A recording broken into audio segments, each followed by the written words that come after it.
ولذلك هم اصلا ما عندهمش دين عشان يفصلوا عن الدوله. هو اصلا ما كانش فيه دين عشان يفصلوا عن الدوله. طب انت عارف قد ايه كميه العلماء اللي طلعوا من بغداد واسطنبول والقاهره؟ كميه العلماء اللي طلعت. طب انت عارف ان علم الجبر وعلم الخوارزميات ما كانش هيبقى موجود في العالم، ولا كان هيبقى ربع التكنولوجيا اللي انت عايش فيها النهارده دي كانت هتبقى موجوده، الا عن طريق وجود الخوارزميات والجبر اللي هم اصلا اللي لقاهم علماء مسلمين. انا مش بقول لك انت هتبقى زي مثلا سيدنا ابراهيم، ما هو استحاله، بس لما تتعلم منه هو ازاي يتعامل، على الاقل على الاقل هتعمل 50%، 60%، 70%. هتتعلم ازاي يبقى في ردود افعال، هتتعلم ازاي تتعامل بطريقه معينه، الالفاظ اللي بتقولها، لما يحصل معاك كذا ازاي هتصبر، ازاي هتحتسب، ازاي هتدعي. للقرن السابع لحد القرن العشرين، بس هو يعني ايه، القرن السابع والثامن ممكن لحد العاشر كمان كان الفترة الذهبية بتاعت الإسلام. الدولة الأموية بقى والعباسية، الناس دي وصلوا إزاي للي هم وصلوا له؟ بالدين.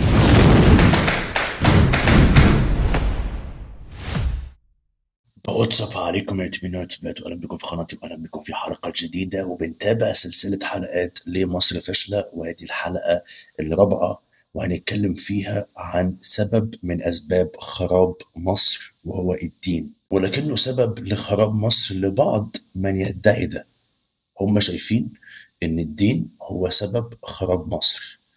وأقول لك على حاجة، هم عندهم حق في حاجة واحدة، عندهم حق إن الدين كان السبب في ان مصر توصل للدرجه دي او توصل للليفل ده، بس مش علشان الدين، علشان تطبيق الناس للدين هو السبب. فرق كبير قوي بين ان احنا نقول ان الحاجه الفلانيه هي السبب، وان احنا نقول ان رد الفعل او الناس اللي بتستخدم الحاجه الفلانيه هي السبب. ناس كتيرة قوي، سواء ناس مشهورة علمانيين في البلد أو ناس عادية، مش شايفين إنه فصل الدين عن الدولة هو الحل الأمثل علشان البلد تنهض وتبقى بلد كويسة. طيب، لو جيت سألتهم إيه الدليل بتاعكم على الكلام ده، مش هيدوك دليل. هيقول لك بص على الغرب، الغرب لما فصل الدين عن الدولة بقى تقدم وبقى حاجة جامدة جدا. ولكنهم نسيوا إن في بلاد برضو متقدمة، تعتبر بلاد مسلمة زي إندونيسيا مثلا، زي الدول الخليجية مثلا الكويت وقطر ودبي والسعودية. دول بلاد مسلمة ومع ذلك متقدمين جدا، يعني مراحل بعيدة عن مصر. لما بتيجي تسألهم هو إيه اللي هيحصل يعني لما تفصل الدين عن الدولة، يقول لك هنبقى زي أمريكا. ما هي أمريكا لما عملت كده نجحت. أولا أمريكا أصلا دينها مش الإسلام، ده أول حاجة، هو دينهم المسيحية. وفي نفس الوقت دينهم زي ما احنا عارفين مش هو الدين الأساسي، الأساسي اللي جه لسيدنا عيسى عليه السلام. ولذلك هم اصلا ما عندهمش دين عشان يفصلوا عن الدوله. هو اصلا ما كانش فيه دين عشان يفصلوا عن الدوله. ولكن الغرب تقدم علشان هو كان عنده ميكانيزم وعنده طريقه في التفكير علشان ينهضوا بالبلد. الغرب ما عندوش الفكر الالهي، ما عندوش حته ان انا عندي رب بعتمد عليه، ما عندوش التوكل، ما عندوش كل الكلام اللي عندنا ده. فبالتالي هو علشان يقدر ان هو ينهض بنفسه ويعمل لنفسه حاجة، هو شايف ان هو لازم يعمل كل حاجة بنفسه من ايه تو زي. انا اللي لازم احرت واشتغل واعمل واسوي واعمل قوانين واعمل حاجات كتيرة قوي علشان اوصل للهدف اللي انا عايزه. لذلك هم متقدمين. هم متقدمين علشان بياخدوا بالاسباب وبيتعبوا وبيشتغلوا بضمير، بس هم ناقصهم حته ايه؟ ربنا والتوكل. هم بيلاقوا نتيجه علشان ربنا كده كده بيجازي اللي بيسعى. دول بقى حسابهم في الاخره مالناش دعوه بيه. يعني حساب ان هم مش مؤمنين ده في الاخره احنا مالناش دعوه بيه. احنا بنتكلم في الدنيا، ربنا خلق البني ادمين في الدنيا وبيجازي اللي بيسعى. اللي بيسعى بيلاقي، مؤمن مش مؤمن مش مهم. فلذلك هم شايفين نتيجة علشان بيشتغلوا بضمير وعندهم قوانين وعندهم نظام وعندهم حاجات كتيرة قوي. احنا ممكن في حلقة لوحدها نتكلم فيه عن أمريكا أصلا أو الغرب عامة، أو الفرق ما بين الغرب والشرق، أو الغرب ومصر تحديدا. ولكن هنرجع لحتة الدين. زي ما قلت هم هنا أصلا ما عندهمش دين عشان يستووا عن الدولة. ده غير أصلا إن ديانتهم ما كانتش بالإسلام أساسا. فمش مثلا هم كانوا مسلمين فلما مثلا انفصلوا الاسلام عن الدوله بقى متقدمين. فاصلا دي حجه ضعيفه جدا. دي حجة ضعيفة جدا، ويبين ان انت قد ايه حد جاهل. طيب تعالى بقى للبلد بتاعتنا. البلد بتاعتنا الدين بتاعها الاسلام. المفروض ان دين الاسلام ده لما حد بيتبعه بيوصل لاعلى مراتب ممكن هو يوصل لها. زي مثلا كده ما حصل في العصر الذهبي بتاع الاسلام، اللي هو تقريبا مثلا ما بين القرن السابع لحد القرن العشرين. بس هو يعني ايه، القرن السابع والثامن ممكن لحد العاشر كمان كان الفترة الذهبية بتاعت الإسلام، الدولة الأموية بقى والعباسية. طيب الناس دي وصلوا إزاي للي هم وصلوا له؟ بالدين. يعني الناس دي كانت بتتبع الدين 100%. إزاي عرفوا يوصلوا للمكانة اللي هم وصلوا لها دي؟ أنت عارف إن أياميها في القرن الثامن تقريبا في بغداد كان في أكبر مكتبة بحث في العالم اسمها بيت الحكمة أو دار الحكمة في العالم كله. طب انت عارف قد ايه كمية العلماء اللي طلعوا من بغداد واسطنبول والقاهرة؟ كمية العلماء اللي طلع. طب انت عارف ان علم الجبر وعلم الخوارزميات ما كانش هيبقى موجود في العالم، ولا كان هيبقى ربع التكنولوجيا اللي انت عايش فيها النهارده دي كانت هتبقى موجودة، الا عن طريق وجود الخوارزميات والجبر اللي هم اصلا اللي لقاهم علماء مسلمين. وهتلاقي ان في الغرب الناس دول بيشكروا علماء المسلمين علشان هم اللي جابوا علم الجبر وعلم الخوارزميات للدنيا، وقد ايه ده غير موازين الدنيا وغير الشكل العام للحياة الجديدة او الحياة المتطورة. ودول ناس مش مسلمين ولا مؤمنين، امال بقى هتيجي بقى انت تقول لي، انت اللي هتقول لي يعني دول علماء من الغرب بيعترفوا بفضل وجود علماء المسلمين اللي اخترعوا علم، لولا ما كناش هنعيش الحياة اللي احنا عايشينها دلوقتي. وانت اللي هتيجي تقول لي نفصل الدين عن الدولة، اصل الدين ده هو اللي مبوظ الدنيا. لازم تحط النقط على الحروف، ولازم تعرف اساس المشكلة جاية منين. انتوا للاسف بتتكلموا عن جهل، ما عندكوش اي دراية باي حاجة، ما عندكوش اي معلومات، لذلك هو اي هرتلة وخلاص. انما انت لو ثقفت نفسك وقريت وشفت الدنيا ماشية ازاي هتبقى على الاقل بتتكلم وانت فاهم. انما انت كده بيبقى شكلك وحش قوي وانت عمال ترمي اي كلام وخلاص. دين الاسلام لما جه نزل عمل قوامة للمجتمع، عمل قوامة للناس، علم الناس كل حاجة. انت لما بتفتح القرآن انت عندك دستور وعندك كتاب فيه توجيهات تعلمك تعمل ايه من اول ما تفتح عينك تصحى من النوم لحد ما تنام. بتعلمك كل حاجة، تاكل ازاي وتشرب ازاي وتنام ازاي، وحتى تخش الحمام ازاي وتتجوز ازاي وتخلف ازاي، وتتعاملوا مع بعض ازاي وتتعامل مع المرأة ازاي، وتتعاملوا ازاي في المشاكل وفي المعاملات التجارية والمعاملات الاقتصادية، وبيقول لك ازاي تفادي الكوارث وازاي تفادي المشاكل. كتاب فيه كل حاجة، كل حاجة انت محتاجها كبني آدم علشان تعرف تعيش عيشة سوية. العبادات في القرآن جزء صغير قوي من أجزاء مليانة توجيهات إنك إزاي كبني آدم تعيش حياة سوية. ومع ذلك برضو إحنا مش بنفتح الكتاب ده نقراه ونشوف هو بيقول إيه. ولما بنفتحه نقراه زي مثلا في رمضان بنقراه كده يعني إيه، عابر سبيل معدي. ما بتقعدش تتدبر في القرآن وتشوف الكلام ده قصده بيه ايه كويس. ما بتقعدش تشوف قصص الأنبياء وتتعلم منها علشان تطبق في حياتك. انما بس فالحين تقولوا ايه، يا عم هو احنا أنبياء؟ يعني انت عايز تفهمني ان ربنا حط قصص الأنبياء اللي هو واخد تلات ارباع القرآن عبث؟ حاشا لله يعني، علشان هو ملوش لازمة، علشان احنا نيجي نقول يا عم هو احنا أنبياء؟ طب ده سيدنا نوح، طب ده سيدنا إبراهيم، طب ده مش عارف سيدنا لوط، طب ده سيدنا محمد. يعني انت يعني معلش يعني انا عايزك تجاوبني على السؤال ده. معلش انت عايز تفهمني ان ربنا حط القصص ده علشان نقعد كده نقول الله سبحان الله الناس دي كانت جميلة قوي، بدون عظة، بدون حكمة؟ يعني مش ممكن مثلا يكون ربنا حاططهم لنا علشان نتعلم منه، علشان احنا هنواجه نفس الشيء اللي هم واجهوه فنتعلم هم ازاي يتعاملوا معاه؟ مش شرط نتعامل معاه بنفس الدقة وبنفس الحكمة وبنفس الإيمان وبنفس التفاصيل اللي هم اتعاملوا بيه، بس على الأقل ناخد الأساسيات والطريقة اللي هم اتعاملوا بيها ونحاول نعمل زيها. أنا مش بقول لك أنت هتبقى زي مثلا سيدنا إبراهيم، ما هو استحالة، بس لما تتعلم منه هو ازاي يتعامل على الأقل، على الأقل هتعمل 50%، 60%، 70%. هتتعلم ازاي يبقى في ردود افعال، هتتعلم ازاي تتعامل بطريقه معينه، الالفاظ اللي بتقولها، لما يحصل معاك كذا ازاي هتصبر، ازاي هتحتسب، ازاي هتدعي. هتتعلم حاجات كتيره قوي. فما يبقاش كل حاجه يقول لك اصل يا عم دول انبياء، يا عم دول انبياء، يا عم هنيجي جنبهم ايه؟ انت فعلا ما تجيش جنبهم حاجه، ولكن لازم تتعلم من اللي هم بيعملوه. لازم تتعلم من اللي هم بيعملوه. ما احنا هنتعلم ازاي؟ احنا هنتعلم ازاي؟ ما احنا هنتعلم عن طريق حاجه بتعلمنا. طب ايه اللي بيعلمنا؟ في اكتر من ان اللي خلق الكون كله هو اللي يعلمك ازاي تتعامل؟ مش اكتر من كده. يبقى تقعد تسمع لغرض انك تتعلم وتطبق، مش تقعد تسمع وتقول سلام. مش قصه، مش روايه هي.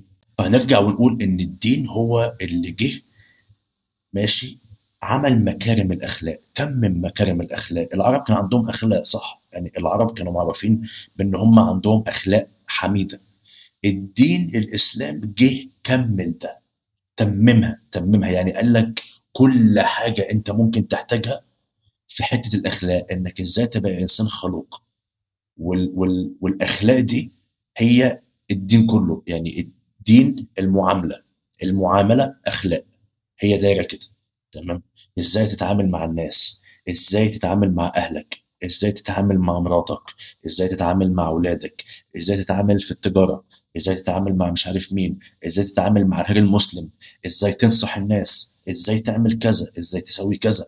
كل حاجه موجوده. الدين جاب لك الخلاصه، ازاي تعيش حياتك بطريقه سليمه وطريقه واقعيه في نفس الوقت. لان في ناس تقول لك اصل احنا في القرن الواحد وعشرين الاسلام ما ينفعش. لا، الاسلام معمول لكل العصور وكل الازمنه، ملهاش علاقه. يعني ايه مثلا انا هبقى المفروض ابقى مؤدب مثلا في عصر الاسلام اول ما نزل، وفي 2021 ولا 2025 ابقى قليل الادب مثلا؟ يعني هي القوانين واحده، مكارم الاخلاق واحده، الاساسيات واحده، العبادات واحده، رب واحد وبني ادمين واحدين، ما فيش تغيير في حاجه. انما بقى المستجدات اللي بتبقى موجوده علشان طبعا تطور الدنيا وتطور التكنولوجيا وكده، في بقى عندك علماء بيعرفوا بقى ان هم يقولوا لك بقى ايه. اه مثلا المستجد ده ينفع ولا ما ينفعش، حرام ولا حلال، كويس ولا مكروه. هو بقى بيقدر ان هو ايه، يستند على ادله موجوده. بيرجع طبعا للكتاب والسنه الاول، ان بيبقى في عناوين في كل حاجه، وتحت كل عنوان في مواضيع وفي ليله كبيره وفي ابواب. هو بقى بيقعد يستند وبيطلع وبيظبط الدنيا، وفي الاخر بيطلع لك يقول لك ايه، الحاجه الفلانيه المستجده دي اللي ما كانتش موجوده على ايام سيدنا النبي تنفع او ما تنفعش. فاحنا لو رجعنا بالزمن لورا، ايام زمن سيدنا النبي، وايام الصحابه، وايام التابعين، وايام تابع التابعين، وتابعي تابع التابعين، وعصر بقى زي ما قلت بقى الدولة الأموية والعباسية والعصر الذهبي بتاع الإسلام ده كله، إزاي الناس دي كانت ناجحة وكانت عاملة تأثير على العالم كله، ماشي، وهم متبعين الإسلام 100%.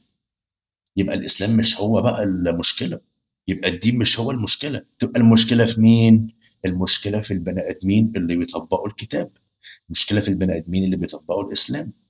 تمام. لأن أنت لو جيت لأي دولة، تعالى للغرب يا سيدي اللي أنت فرحان بيه ده، ماشي، كل القوانين اللي هو حاططها والاسلوب اللي هم بيتعاملوا بيه مع بعض كلها قوانين اسلاميه. هم مش واخدينها من الاسلام، بس كلها قوانين اسلاميه. طب هي ليه قوانين اسلاميه؟ لان القوانين دي هي اللي تفلح، هي اللي تخلي الانسان فالح. يعني هم هنا لما يكونوا محترمين مع بعض، وفي خصوصيه، وفي احترام في الكلام، وفي ادب، وفي مثلا ان ما تعداش على الغير، وفي حاجات كتير قوي كده، هو ده الصح اللي هيخلي المجتمع ماشي كويس. بس مين اصلا اللي جاب القانون ده؟ هو اللي جاب القانون ده اصلا الاسلام 1500 سنه فاتوا. هم لما يبقى في ناس موظفين شغالين في اماكنهم بيعملوا شغلهم، بيجوا شغل في ميعادهم وبيمشوا في ميعادهم وبيقدموا خدمه للناس، ما بياخدوش رشاوي وبيشتغلوا بضمير علشان هم عارفين ان لازم يخلصوا شغلهم، بياخدوا قبض اخر الشهر، قبض محترم بيكفيهم مش عارف ايه كل الكلام ده. هم بيعملوا كده ليه؟ بيعملوا كده علشان هو ده النظام اللي يخلي الدنيا تمشي والدنيا متطورة والدنيا كويسة. بس مين أصلا بقى اللي جيب الأنظمة دي؟ الدين برضه هو اللي جه بيه.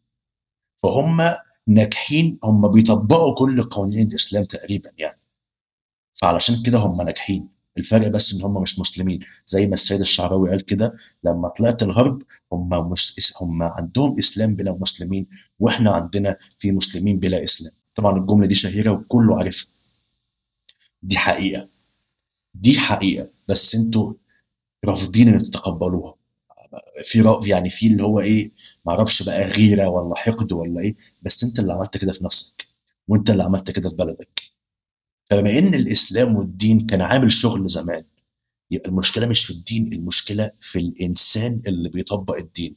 فلو هيجي عصر بعديه العصر ده رايح في داهيه خالص، والناس يعني زي ما تقول كده ايه، همج ماشيين، تعرف ان المشكله في الناس مش المشكله في الدين. وكون ان في ناس معينه بتطبق الدين غلط، ده ما يعيبش الدين في حاجه.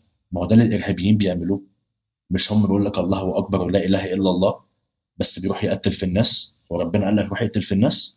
ما قالش كده. فده بيطبق الدين غلط. فالغرب هنا طبعا بمساعده الاعلام بتاعهم واخدين فكره ان الاسلام ده ارهاب. ليه؟ عشان دول بيطبقوا الدين غلط. نفس الكلام اللي انت بتعمله بقى الشخص اللي بيقول لك افصل الدين عن الدوله ده. انت شايف ان البلد بايظه علشان في ناس بتطبق الدين غلط، فالدين بقى هو المشكله بعد الدين. طب انا ليه ما بعيدش الناس دي؟ طب ليه ما صححش مفهوم الناس دي للدين؟ ليه ما اعملش توعيه ان اوعي الناس بالدين بجد؟ وبعدين عايز اقول لك على حاجه: هو انت شايف ان انت كبني ادم بعقلك المحدود اللي انت اصلا لسه يعني ما تعرفش اي حاجه عن الكوكب اللي انت عايش فيه؟ انت عندك فيه وملايين الملايين الملايين الكواكب وملايين المجرات فوق. انت اصلا ما تعرفش حاجه عن الكوكب اللي انت قاعد فيه، انت صفر. انت دماغك ما جاتش اصلا. عايز تفهمني ان انت شايف ان اللي خلق كل ده منزل لك تشريعات او منزل لك دين ممكن يكون مش لايق مع الدنيا، فتحطه على جنب وتمشي اللي على مزاجك؟ انت شايف كده يعني؟ هل منطقي اصلا التفكير ده في حد ذاته اصلا منطقي؟ لان انا الغي، يعني انا مثلا دلوقتي جبت التليفون ده صنعته، انا اللي مصنعه، فعارف مزاياه وعارف عيوبه. انا لما باجي بنزله للسوق بقول للناس خلي بالك، ده مثلا بيتشحن بالطريقه الفلانيه، ده بتحط له مثلا ميموري كارد، ده مش عارف بيتعمل ايه، ده لما بتستخدمه بقول للناس بيستخدم ازاي عشان انا اللي مصنعه. يجي انت واحد مشتري جه اخر التليفون قال لك لا انا مش هسمع كلام اللي مصنعه، انا هعيش فيه. انا بدل ما احط له كفر هحط له حله، وبدل ما هدخل له ميموري كارد هحط له مثلا ايه، هحط له حته جبنه مثلا، علشان الجبنه لما تسيح ممكن تعمل مش عارف ايه، واقعد افنن انا بقى، اقعد افنن. ولما التليفون يبوظ اقول لك لا ده صنع التليفون ده هو اللي مش تمام. او لو في مثلا الكتاب هو اللي بيقول لك تستخدم التليفون ازاي، يقول لك الكتاب اللي جه مع التليفون ده ملوش لازمه. قال لا، ما انت اللي مبوظه، ما هو انت اللي مشيت عكس الكتاب، انت اللي ما سمعتش كلام الكتاب، وانت اللي ما سمعتش كلام الصانع بتاع التليفون. جاي تلوم الصانع والكتاب بتاعه، يبقى انت اللي عبيط. انت كده اللي في مخك في حاجه، انت كده محتاج تروح مصحه نفسيه تتعالج.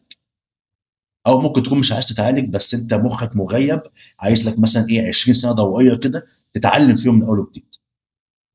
ما هو اصل الموضوع واضح زي الشمس. فانا مش عارف الكلام في ايه. انا اصلا مش عارف انا ازاي طالع اعمل فيديو زي ده بصراحه يعني. المراه وحقوق المراه والغرب بياخد حقوق المراه وبتاع. انت فاهم الدنيا غلط خالص. انا هعمل فيديو اصلا منفصل عن امريكا مثلا والمراه هنا في امريكا. هو اوكي عمل لك حقوق للمراه بس فشخ الراجل حرفيا. انت بقى كده شايف ان ده عدل، او انت كده شايفه عشان معظم بيتكلموا ستات، انت بقى شايفه ان كده عدل؟ ندي حقوق للمراه، ادي ادي ادي، والراجل دمره، دمره انسفه من على وجه الارض. هو ده الحل. انما الدين اللي جه ادى حقوق للمراه اللي ما كانتش اصلا موجوده، ولا حق ورث ولا حق كلام ولا حق قبول ورفض في طلاق وجواز ولا اي حاجه. وموضوع الوأد اللي كان موجود قبل الاسلام، يوئدوا البنات حيين، لما جه الاسلام وفصل كل ده اصلا. الاسلام هو المشكله، الدين هو اللي مش تمام. فلما يجي الدين هو يدي حقوق للمراه ويدي حقوق للراجل ويحمي حقوقهم هما الاثنين، ده وحش. بس الدوله الغربيه اللي ادت حقوق للمراه ونسفت الراجل من على وجه الارض، ده اللي حلو. صح؟ انت شايفه كده يعني؟ منطقي انت كده بالنسبه لك؟ يبقى انت محتاجه تروحي مصحه نفسيه. ده كله اقدر اقوله لك والله. والغرب هنا الست ما بتاخدش حقها الا بالعافيه. يعني ايه بالعافيه؟ يعني يجي الحكومه، تمام، تاخد الراجل حاجته كلها وتدمر الراجل، تنسفه من على وجه الارض عشان تدي الست ايه؟ حقها. مع ان الست ممكن تبقى هنا شغاله وعندها بيزنس وعندها ومش محتاجه اصلا. تمام. انت عندك بقى في الدين ربنا حمالك حق الست في الاول وحمى حق الراجل في الاخر. احنا لما جينا لعبنا في المنظمه دي وكده، لا الست خدت حقها ولا الراجل خد حقه، وهما الاثنين اتبهدلوا. نفس المثال اللي انا قلت عليه. انا بدل ما احط سيم كارد في التليفون حطيت حته جبن. بعد كده جيت قلت ايه؟ اللي عمل سامسونج ده راجل مش تمام، واللي نزل الكتاب بتاعه ده راجل مش تمام. انتوا اللي بتلعبوا في الحاجه، انتوا اللي بتلعبوا في الاساسيات، انتوا اللي بتلعبوا في القوانين. يبقى ما تجيش تلوم حد بعد كده.